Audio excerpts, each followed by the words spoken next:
There's an elite player at a position of need that wants to join a contender. Does he make sense for the Rams? That's coming up next on Locked On Rams.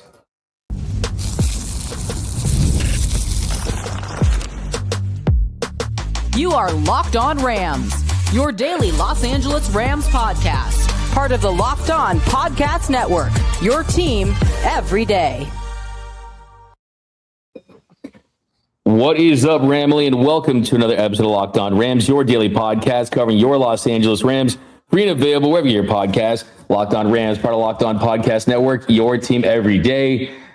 We're also available on YouTube, so if you haven't, do us a huge favor, hit the subscribe button, hit the notification button, hit the like button, drop a comment. Podcast listeners, write us a review. We'll read it on the show. Travis Rogers, of course, is back. You can follow him on X and Instagram at Travis Rogers, the people's champ. All right, Travis, a little ad to read here.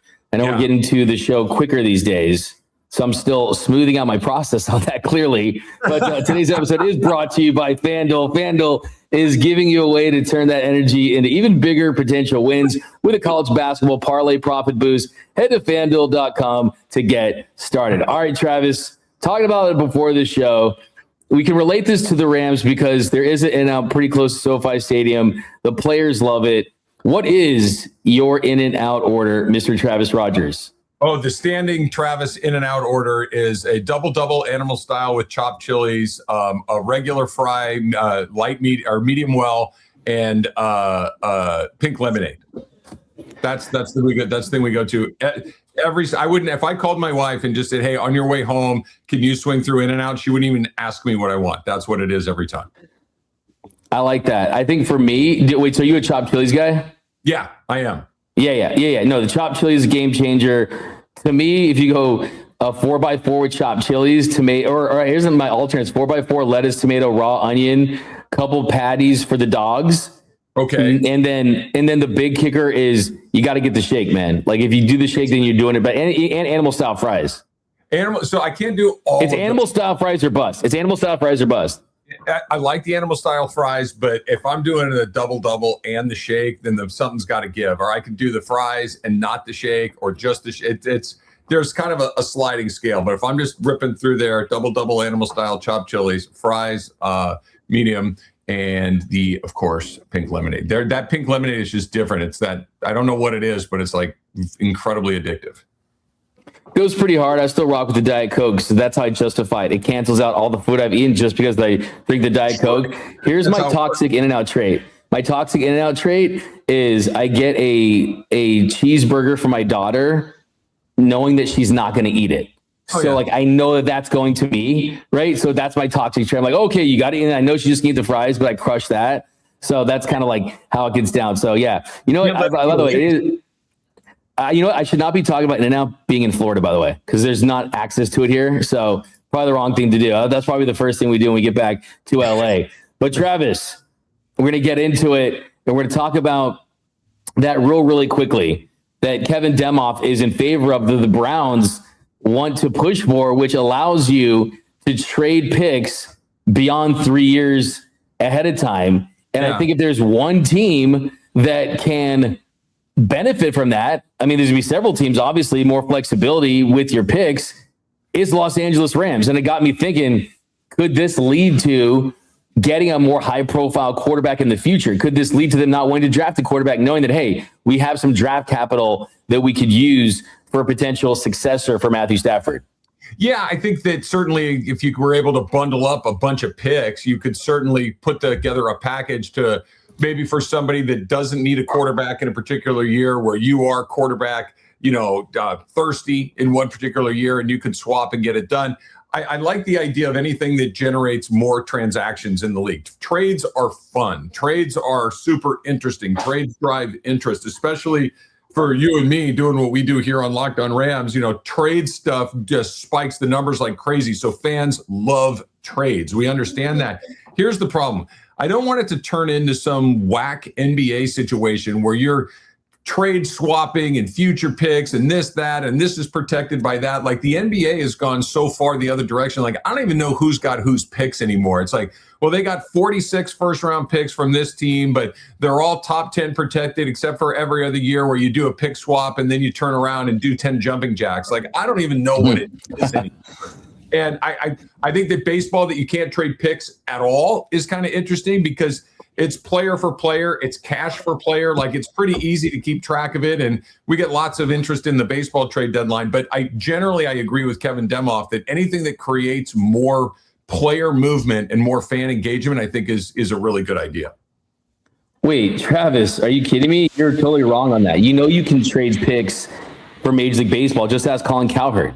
I mean, let's be honest. I'm Cowherd's best. I can't. I love Colin. But he wanted to trade all those picks for Ohtani a couple years ago. Love me some Colin Cowherd. An NFL NBA show, right? That's what that is. But it's all love to the herd, right?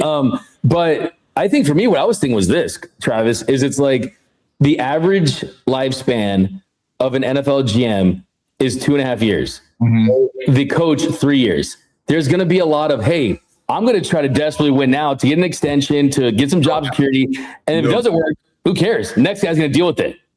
Well, I think you're right. And I think that's where having a team president, that's where having a team owner that sits above the general, because coaches want to win, general managers want to win, all of that. I believe that to be true. But I think they also want to protect their territory. They want to protect their jobs. They don't want to have to move to a new city. They don't have to go, move their families and all this stuff. So the impetus to protect your position is a strong one. You're going to, the desire to make sure that you get to stay is real. So you're going to get guys that want to do all sorts of things to try to pull rabbits out of their hats. But if you get somebody at the top, it's like, hey, hold on a second. This is bad for the future. We're going to keep you here. We're going to find a way to make sure that all this stuff comes together. I think that becomes even more important without also kind of putting your thumb on the scale about who to go get and what not to do, but kind of having somebody at the top of the chain that's saying, okay, that's way too much risk for too little return potentially, to kind of, backstop the GM a little bit. And I think, again, this is where the Rams have a really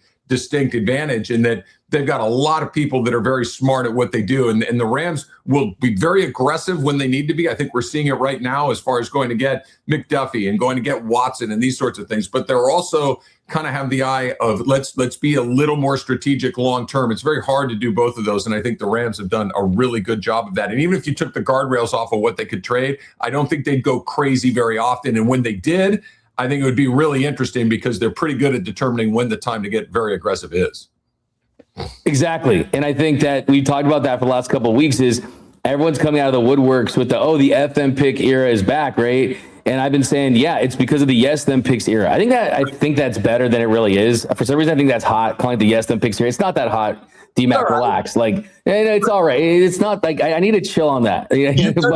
You've done better. I'm not saying it's the best thing you've ever done. It's Friday, man. It's an honest Friday, bro. I'm never calling the yes, them picks here again. But what I'm going to say about that is that the reason why this team is who they are, the reason why they avoided a down to the studs rebuild is because of how well they drafted. In Travis, Steve Palazzo, formerly of PFF, in 33rd team, he has this really interesting model that's based on production value where he ranks the best drafting teams in the NFL. It goes down to the nitty gritty, but the bottom line is the higher you're ranked on his model, the better players you've drafted as far as their overall production. And we know that they've only had that Jared Verse top pick, right? They've done most of this in the second round and past that. And the Rams are number one on his list. And this is not including quarterbacks either. So it's Rams, Lions, Eagles, Chiefs, Bucks. Look at that list right there. You talked about it when it comes to using analytics. Like, who are the other people on that list? How do that compare? And you look at the NFL for the last 5 years, Lions, Eagles, Chiefs, even Bucks, Rams, those are all teams that have been contenders. So it tells you that, yeah, the temptation there might increase, but the lifeblood of your team is always going to be on who you draft and how you developed. And I agree with everything you said. I just want to add one thing to it. Where you draft and develop after the first or second round. I think that's even more important to what they've done, because I like what you said at the beginning, D-Mac, which is they've in 10 years, they've picked in the first round twice. They took Jared Goff, they took Jared Verse. That's it. Everything else, they flip first-round picks for proven NFL commodities, whether it's Jalen Ramsey, Matthew Stafford, whatever it is. But the reason that it hasn't really come back to bite them all that much is you find Puka Nacua in the 5th round. You find Kyron Williams in the 5th round. Your starting left tackle is an undrafted player in Lamar Jackson. You're able to develop these guys in places that aren't in the top 10 picks or top 20 picks or even top 32 picks, that they've been so good at not just finding guys that make the team, but that impact the team deeply outside of those top picks. So you can look, you're going to get them for a first round pick. Like Trent McDuffie, that's a big deal in the first round.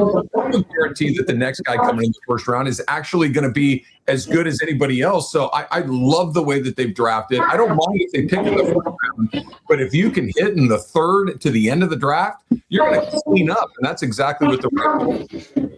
And yes, there is luck involved for sure, but they've done it so well at so many different positions for so many different years that there's just something to their secret sauce when it comes to their feel. I think they just have really great feel and they understand the character that they're bringing in. I mean, last year, it's not like Terrence Ferguson did what they hoped he would do, but even a guy like a Josiah Stewart, right? They always find 1 or 2 guys that can either be role players, rotational players, guys like that. And we know that if you're doing a draft of the best later round picks in the last 2-3 years, Puka Nacua is right on at the top of that list. So they got that there in their cap. So yeah, I got a new one. How about this? The FM pick era, that was followed by we're going to maximize draft picks and get as many picks as we can and try to get quality with those picks and hit on as many of them as possible era. How about that one? That kind of roll off the tongue? Rolls right off the tongue. You took the words right out of my mouth. Get the t-shirts made. I just can't wait to say it myself the next time. It's gonna be just something that'd be a whole that'd be the whole segment on your ESPN show. You wouldn't have to get anything else in with that. So exactly. Yeah, it'd be tough. But coming up next, the Rams still have a glaring need. And there is a player that was once a superstar that wants to play for a contender. We'll talk about who that is and if the Rams should consider him. That's coming up next on Locked On Rams. D-Mac, I would like to welcome you to the 5-Hour Energy Flavor Draft because there are 18 different flavors to choose from, including incredible new options like Confetti Craze. You strike me as a Confetti Craze guy. Fruity Rainbow or Cotton Candy. There's a little bit of something for everyone. The board is set. Flavors are ready. And the number 1 pick that I'm going to take in the 5-Hour Energy Flavor Draft, I think it's got to be that Confetti Craze. It's a delicious blend of rich and buttery, freshly baked confetti cake. Who doesn't like that, especially if you're like 7? Smooth vanilla frosting and a sprinkle of sweetness in every single sip. So that is my number 1. I got that little sweet tooth. It mentions it. And of course, you still get that incredible 5-Hour Energy benefit as well. 5-Hour Energy shots give you that boost with 0 sugar. 5-Hour Energy has an upcoming flavor innovation that you are going to love. So why don't you go find your new favorite flavor of 5-Hour Energy shots available online at 5hourenergy.com or Amazon. Go do it. All of those great flavors. Like, be like D-Mac, get the confetti. And let's talk about FanDuel.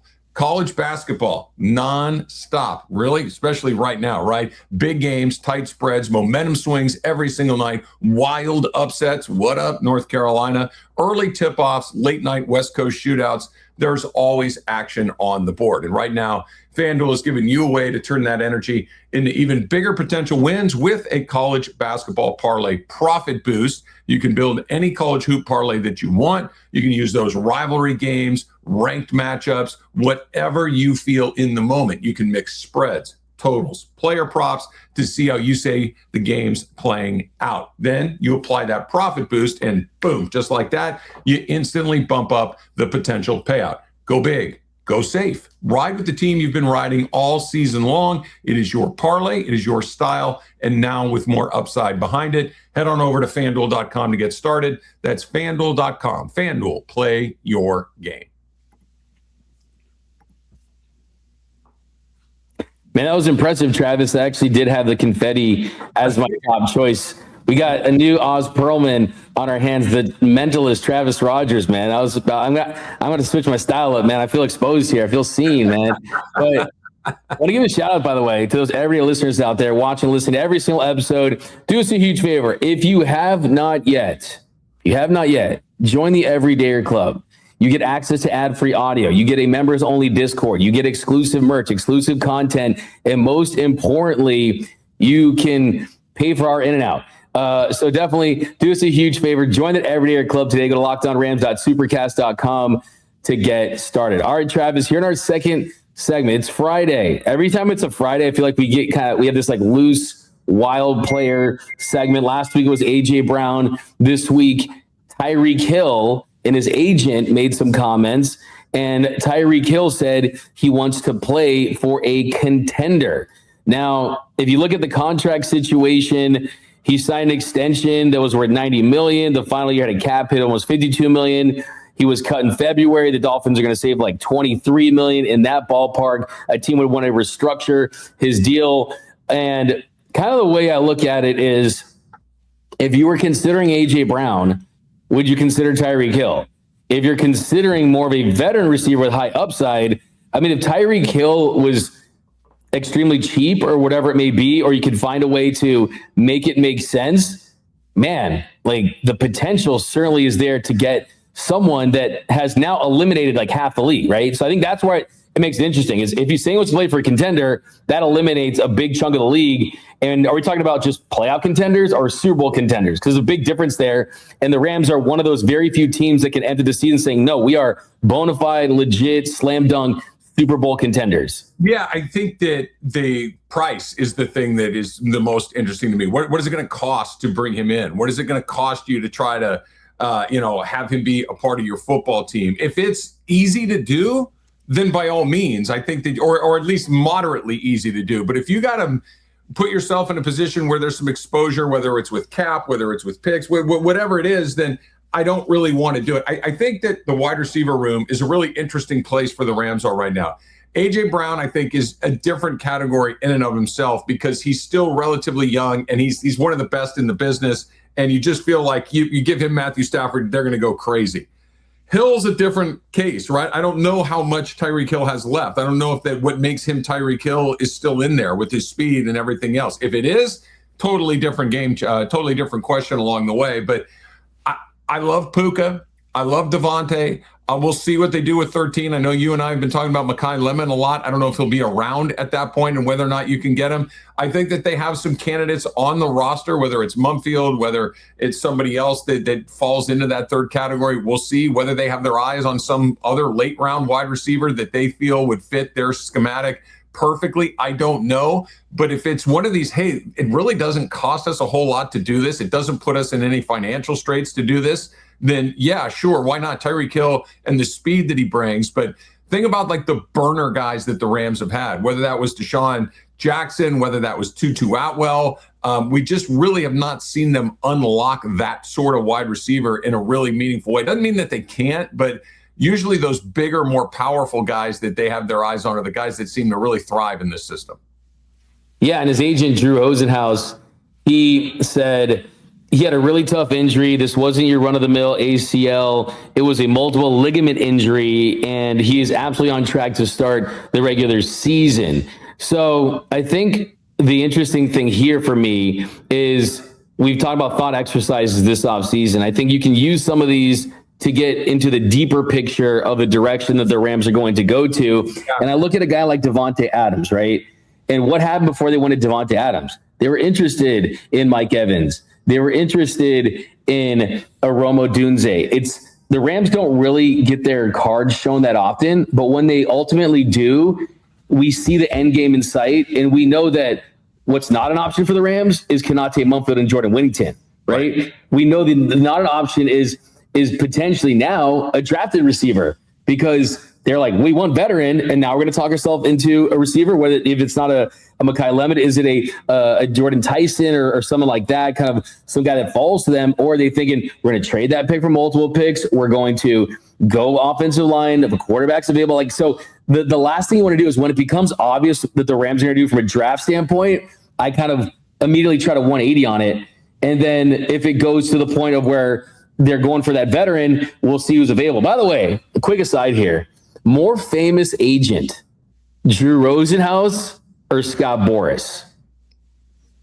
It's Rosenhaus, just because the NFL is more popular than Major League Baseball, and I think more people are plugged into the drama of football players and whether or not they're going to sign, whether they're not their agents. Both of those guys are kind of out front and center, and both probably near the top. Boras for sure in baseball, Rosenhaus probably near the top in football. But football agents just are football fans, I should say, they're everywhere. Baseball fans are a little more niche. I know you and I are among that members of that tribe, but I think if you stopped just some random person and getting a Scott Boras would be pretty rare. But Drew Rosenhaus, you might hit on.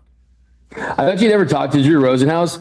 I've talked to Scott Boras, interviewed him a couple of times. Like, Scott Boras is the nicest guy you'll ever meet. Like, he will interview with anyone. He'll talk about the game. He's smart. He has those funny lines, but I don't think he has that moment that Drew Rosenhaus had with Terrell Owens. Next question. Next question. Next question. So I think sometimes with the camouflage New Era hat, right? Like, it's a great. I mean, I think Jerry Maguire is based on Lee Steinberg, right? I think, or something like that. But yeah. Depending on who you ask, half the agents in football will tell you it was based on them. But my understanding is that it was based on Lee Steinberg. Yeah. So, the way we can bring this back into this conversation is he's represented by a power player in Drew Rosenhaus, and Tyreek Hill is going to have complete trust in his organization and who's working for him. So, yeah, I think for me, the bigger picture here is that the Rams, until their roster is finalized, are going to be listening to every opportunity to improve. Does Tyreek Hill make a lot of sense? I mean, the reason why I read that quote off there was he said it's not your normal ACL injury, and we're talking full ligaments. And it kind of goes back to a drafted player versus a veteran, right? Right. If you could get a veteran that wasn't injured, you kind of know what you're getting. But you could almost kind of say that getting an injured Tyreek Hill is just not probably to the level, but at least in the same bucket as a drafted player as far as his ability is unknown because of what he's coming back from. Yeah, fair. That's an interesting way to look at it. I think that might be true. Older players that are coming off of injuries, especially guys like Hill who rely on just otherworldly athleticism to be who they are, it gives me a little bit of pause. And I keep coming back to where we started, which is if you can do it and it doesn't really box you in any tough way, then for sure I would love to see what he has. But I don't think it's a bad idea to at least start to stock the cupboard with some other stuff with what might be coming up next. And if that's the 13th, I think we're all kind of in the same spot where we know they're going to use it on offense at this point, which, hey, why not? Let's go do it. But Hill would be an acquisition of opportunity rather one of necessity. Here's the thing too, Travis, we get our prep in before these shows, right? So I did a quick Wikipedia search on Tyreek, right? And I like to go Wikipedia. I know a lot of football people don't really go there because I like to just know things outside of their stats and their PFF, if there's anything interesting. And I will say this, it's a red flag, Travis, when you've got your own drop down on legal cases. Like, he's got his own drop down. It's not just when you get the legal, it goes on the personal life. Oh, I understand. Yeah, no, I know. He's got a drop down, just legal cases. Okay. So, that might be a little too red flag for me, bro. Here's the real question is, when you toggle the little arrow that opens it up, does it have sub arrows underneath it to describe each case in detail? Because if that's the case, then maybe you run for the hills. The Rams don't typically take guys that have drop-down menus under legal battles, but, there's always a first time for everything. And I really do think they're all in at this point. So I think anything's a possibility. Oh, yeah, man. We're not only are we dropping down, we got 1, 2, 3, 4, 5, 6 of the bold ones. When you go the bold plus the bold, you know what I mean? Obviously it's allegedly for some of these, but still it's it's there. So yeah, I think that coming off a 32-year-old speedster with a gruesome injury, all the things, it's one of those ones where I can't even sell it on myself. And you guys, I'm like the first person to talk myself into a star.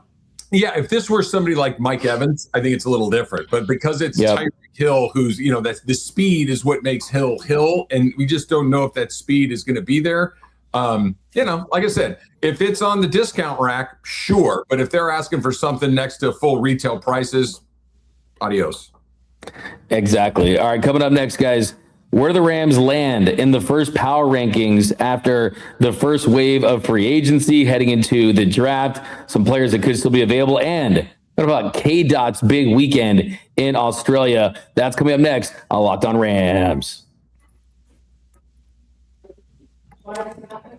What if sports were traded like markets? Now you can put your sports IQ to work in real time with Robinhood prediction markets. It's not you against the house. It's you participating in a live market. You can buy or sell your positions live all game long. Use your sports knowledge in the moments that matter. Robinhood prediction markets changes the game. It's people moving the action. So when momentum shifts, you can move with it. You know the game, but you've never had a dynamic way to apply that knowledge. Now you can actually take part live in a market powered by people. You're no longer just a spectator, play by play. You decide. Trade every play with Robinhood, now available across the U.S. Download the Robinhood app now to begin. Futures and cleared swap trading involves significant risk and is not appropriate for everyone. Event contracts are offered by Robinhood Derivatives LLC, a registered futures commission merchant and swap firm.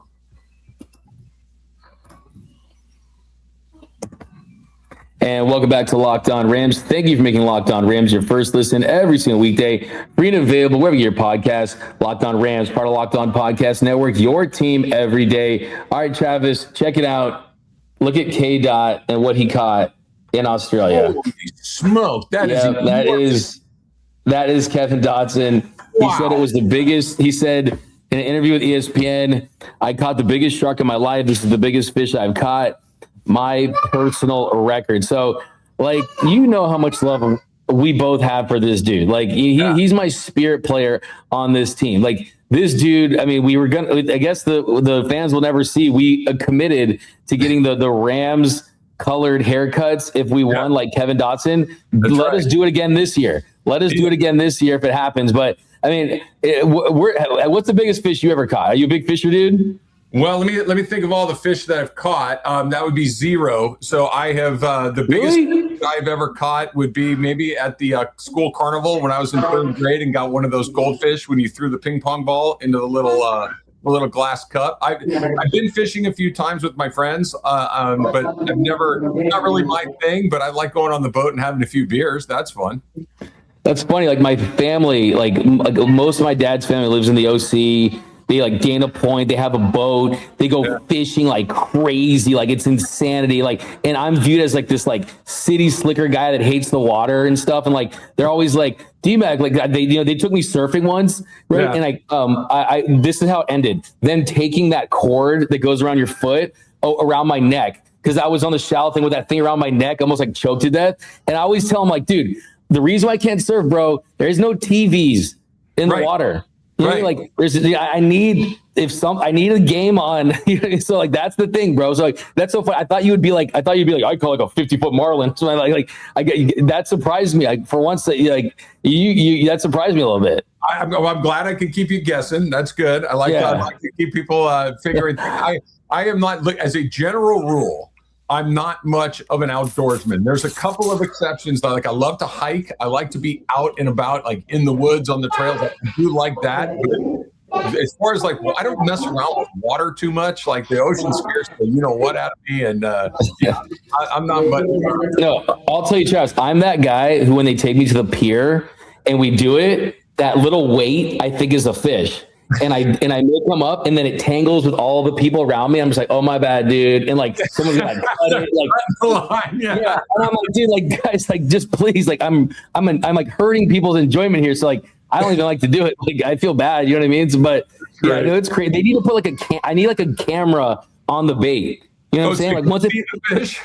Yeah, so I can see the fish, bro. You're wasting my time, dude. Like you know what I'm saying? Like I can buy the fish. You got to get Kevin Dotson to take you out there. He obviously knows. No, that's my thing, man. Like, trust me, I respect a fisherman. You guys are ridiculous, man. None but love, man. You guys are next level, man. I just don't got the patience for it. But Travis, so we got an aggregate of the power rankings, right? And like we kind of flex, right? Like so the Rams free agency, like how do other people view this team? Like, are they really viewed as the favorites? Like FanDuel has them right now to win the Super Bowl. Well, if you kind of look at the power rankings out of that first wave of free agency, Fox Sports has the Rams at number 1. NFL.com has the Rams at number 2 behind the Seahawks. Then you've got the Score, Rams number 1, CBS Sports, Rams number 2. And you just keep going down this list. They're not past number 2. They're either 1 or 2. And you still have some moves to make. And I don't think this roster is completed. So, I mean, it's 29 minutes. We're in Dodgers territory. We're entering the you're entering the season as like you're supposed to win now, right? Like you like it's a major disappointment if you don't win the Super Bowl based on how people and analysts and everyone viewed you entering the season. Yeah, I think so. Because look, they check the 2 most important boxes that any team that's going to be considered a Super Bowl champion has to check. Do you have an elite quarterback? Yes. Do you have a highly competent head coach? Yes. So the Rams check those 2 boxes. What was the thing that you were bad at last year? Guys, did you fix it? Yes. Or your players coming back from a good team from a year ago. Who's back? Devontae's back. Kyron Williams is back. That group of tight ends. Did you have any significant injuries that you recover from? They're actually pretty healthy along the way. So they're checking all of these boxes at where they were last year with Seattle. They were the only team that could hang with Seattle. Seattle, I think, has come down just a little bit. So I don't think it's a stretch to say that 3 of the top 6, 7 teams in the whole league are in the NFC West. But I really do think the Rams are at the top. Yeah, and as good as the Rams have been for the last couple of seasons, think about, Travis, when we do the roundtable NFC West shows entering the season. Like, we're fighting to say that the Rams are the best team to win the division, right? You'll get the stank guy from all of our friends around the league in Locked On, which I love each and every one of those guys, but everyone's fighting for their team, right? This year, where it's going to be like, we're going to be like puffing our chest, like, oh man, this is a lock. I mean, it'd be like, but then again, you got the Seahawks too, though. So it's like the Seahawks and our friend Corbin's going to fight for his Seahawks too. Yeah, no, look, Corbin has a good case for the Seahawks. They're the defending champs. Our boy Peacock with the Niners, they won 12 games last year, and they had half of their roster. Poor Clancy doesn't really have much to stand on because the Cardinals are terrible and have been and probably always will be. But the Rams, I think, they could honestly say we were this far away from winning the Super Bowl and being in the Super Bowl. And the one team that we couldn't beat, we were the only team that really gave them a run. San Francisco is better. Kyle Shanahan's one of the best guys. But I don't think it's a stretch to say that the Rams were the second best team in football. And they were at the end of the season. My only request this year for the NFC West Roundtable preview is that we're all at the same place, and because they won the Super Bowl, it's at the Seahawks facility. So we got to fly to Seattle. It's got to be there, like the director chairs, like how Kay Adam does it. You know what I mean? Like real pro like that. Like it'd be kind of cool. By the way, I'll show you a meme at the end here. Speaking of the 49ers, this meme, you see like that one guy, it's like the yellow suit, but it says San Francisco's electromagnetic fields looking at Mike Evans's ligaments. I mean, what is going on up there? I know you're aware of the story, right? It's kind of crazy. I believe it. But that's going to do it for this episode of Locked On Rams. My name is Doug McCain. You can follow me on X and Instagram at DMAC_LA. And you can follow the People's Champ, Mr. Travis Rogers, at Travis Rogers, and catch him on his radio show, Travis and DeMarco, 3 to 6 drive time. Lots of Lakers for you lately, man. Lakers are looking like you like a contender, man. You like a contender, I'll tell you that much. I like it. Winning is fun. Winning is fun, and Luka is just doing crazy, you know what? And it's LeBron is basically telling everybody to get bent. It's a good time to be alive in LA, D-Mac. Oh, absolutely, man. But and the opening day next week. All right, but that's gonna do it, guys. See you soon. See you Monday. Enjoy your weekend. Until next time. Whose house? It's Locked On Rams house.